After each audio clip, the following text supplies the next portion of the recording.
वस्सलातु वस्सलाम अला रसूलिल्लाह खातमुन नबिय्यीन व रहमतुल लिल आलमीन। जब आप देखते हैं कि इसराइल ने अरबों के इलाकों पर कब्जा किया हुआ है, सिक्योरिटी काउंसिल की रेजोल्यूशन है कि ये जो कब्जा है this is illegal against the international law, you remove your forces from that and hand over this occupied territory to the Arabs. Israel defied that. From 1967 onward, देखें कितने साल हो गए हैं, defiance is there. Security council की resolution है, उसने कहा मैं नहीं वापस करता. Have Muslims looked into that? Are our intellectuals all over the world Islam? They have looked into that. They have found the cause of that. What made Israel to defy? Why Muslims all over the world, 57 countries, they are still unable to get it back? ये इनकी पार्लियामेंटों में बहसें होती हैं और criticism होता है. No, एक बात होती है, इसराइल को तस्लीम नहीं करना चाहिए और ना करें. 73 साल से नहीं किया. इसराइल पर क्या प्रेशर डेवलप किया? What was the impact? उसकी टेक्नोलॉजी रुक गई, उसकी साइंटिफिक एडवांसमेंट रुक गई, उसकी इकोनॉमिक डेवलपमेंट रुक गई, उसका दुनिया में असर रसूख खत्म हो गया. उसकी जो लॉबिंग स्ट्रेंथ थी अमेरिका में in the legislature and the decision making process internationally, उसमें कुछ उसके वेटेज में कमी आई हो. That has multiplied many times. Now Israel and United States are more near to India. Arabs are more near to India. This must be the subject. हम receiving end पर क्यों हैं for the last 73 years? जब आप किसी से मांगने जाएंगे तो फिर उसकी बातें तो सुनेंगे.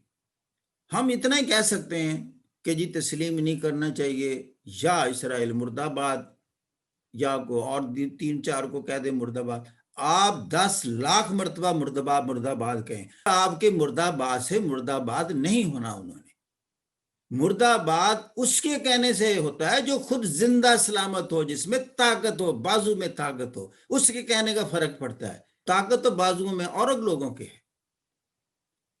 इमोशनलिज्म का शिकार है सारी इस्लामिक वर्ल्ड. कुछ नहीं है इनके पल्ले. जिनको एक सुपर पावर, मैं कहता हूं एटिकेट्स के खिलाफ थी वो बात जो ट्रम्प साहब ने की कि सऊदी अरब 6 दिन मेरे बगैर जिंदा नहीं रह सकता. एटिकेट्स के खिलाफ थी. इनकी हमीयत और जो अरब होने का था जोम, वो किधर गया? खाक में मिला कर रख दिया. उसको चैलेंज लिया इन्होंने. कौन सी टेक्नोलॉजिकल एडवांसमेंट का प्रोग्राम बनाया, एजुकेशन की क्वालिटी को इंजेक्ट करने का प्रोग्राम बनाया. चैलेंज करते कि आइंदा 10 साल में अमेरिका का मुकाबला करके दिखाएंगे. They were compelled to pocket this insult. Yemen में जंग लड़ रहे हैं या सीरिया में लड़ रहे हैं, क्या एक गन भी बनाई है खुद? उन्होंने तो बोलना ही है ना. जब उनसे लेकर जो लड़ रहे हैं आप, तो उन्होंने तो क्या नहीं है. दुनिया के हकायक को समझें. कौन सी चीजें कौमों को ऊपर लेकर जाती हैं, कौन सी कौमों को गिराती हैं. जैसे गिरे हुए लोगों में रहेंगे, सोचें गिर जाएंगे. उभरते हुए लोगों में रहेंगे, आप भी कल उनमें शामिल हो जाएंगे. बिल्कुल इंसान का डीएनए राइट नाउ. आप ये जो मेरे सामने, चलो मैं नाम ले लेता हूं, मुस्कान शाह हैं, अब्दुल गनी हैं, अब्दुल हफीज हैं, अबरिशमीना हैं, अदनान सुल्तान, अहमद यार, ये नाम मेरे सामने डिस्प्ले हुए. ये मैं बताऊं दुनिया के इस वक्त जो हाईएस्ट लेवल के सीईओज हैं, बिलियनर हैं, इन्वेंटर्स हैं, डिस्कवरर्स हैं. मैं दावे से कहता हूं इन सब के डीएनए उनसे किसी सूरत कम नहीं है. फर्क सिर्फ इतना है, they were not exposed to that environment if they have not achieved the same status, and they have still all the capabilities and potential to reach that destination and status and that rung of the ladder when they are really exposed to this quality education and the quality teacher and the reformer. This is the genetic code. You ask any person in the world who knows the genetics. 2 भाई हैं, तकसीम कर दो आज. एक को interior Sindh, interior Balochistan, interior Punjab کی کسی کالج میں داخلہ دے دو، ایک کو آپ ہارورڈ میں، آکسفورڈ، کیمبرج میں بھیج دو، 10 سال وہاں تعلیم حاصل کرے، یہ 10 سال یہاں کرے، اس کے بعد دونوں کو لے آؤ۔ ایک گھر میں پلے تھے، ایک باپ کی اولاد، ماں کی اولاد، اب تو ڈی این اے میں فرق نہیں نا کہہ سکیں گے، ذرا دونوں کی بات بنے گی بات۔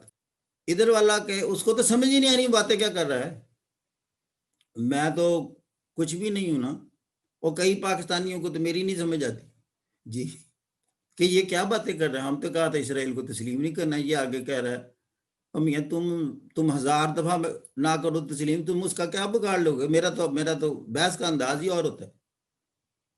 Is it a question? This is an issue? Should this become an issue? Issue تو یہ ہے how to become Israel now.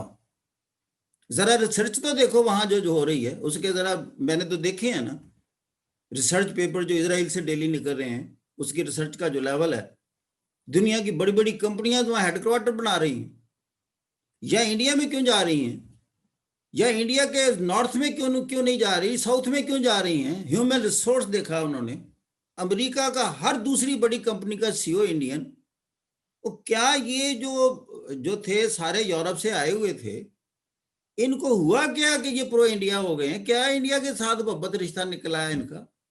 اور تو اور وہ کمالہ بھی وائس پریزیڈنٹ بن گئی ہے جی، جس کی ماں انڈیا سے آئی تھی۔ یا تو کہنا مشتاق یوٹوپیا، یہ پتہ نہیں کدھر سے باتیں لاتا ہے۔ مجھے تو اعتراض ہے اپنے سارے ایجوکیشن سسٹم سے، مجھے اپنے استادوں سے، مجھے اعتراض ہے کہ بچوں نے آپ کو 18 زندگی کے 16 سال دیے ہیں، آپ بچوں کو کہاں لے کر گئے ہیں؟ ان کے سوال مجھے بتاتے ہیں کہ they were not exposed to proper education system، چھوٹے چھوٹے مضمونوں میں فیل ہو رہے ہیں، 20 سال انگلش پڑھتے ہو گئے، 10th تم نہیں سکھا سکے ان کو، اور بچے یہ کیا کریں؟